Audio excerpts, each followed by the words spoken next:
Hello everyone, and welcome back to another video with CodeSign Secure, and today we'll be taking a look at Mac signing with our XML Sectool. So very similarly to Linux, there are a number of different prerequisites, slightly different because we're working on a Mac machine, but you can find all that in our documentation. We'll just take you through the signing process so that you can see the signing is completing. So with XML Sectool, the flags, if you did see our Linux video, are all the same. So first, we're specifying the directory for the XML Sectool tool. Then we're specifying that we'd like to sign.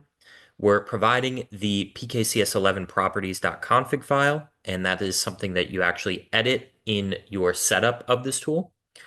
Then we specify our key name, and in this case, it's GPG2 and then a key password if there is one. And if there's not, we specify none in all caps.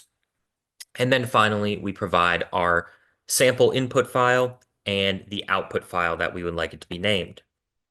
So if we go ahead and run this, we'll just give this a second. I'm just not running with proper permissions, so the logging's not working, but that's no issue here.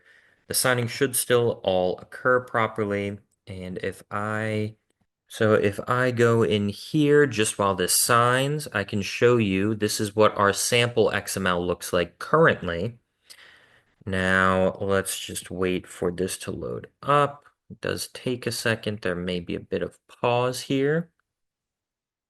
And we've successfully signed our file.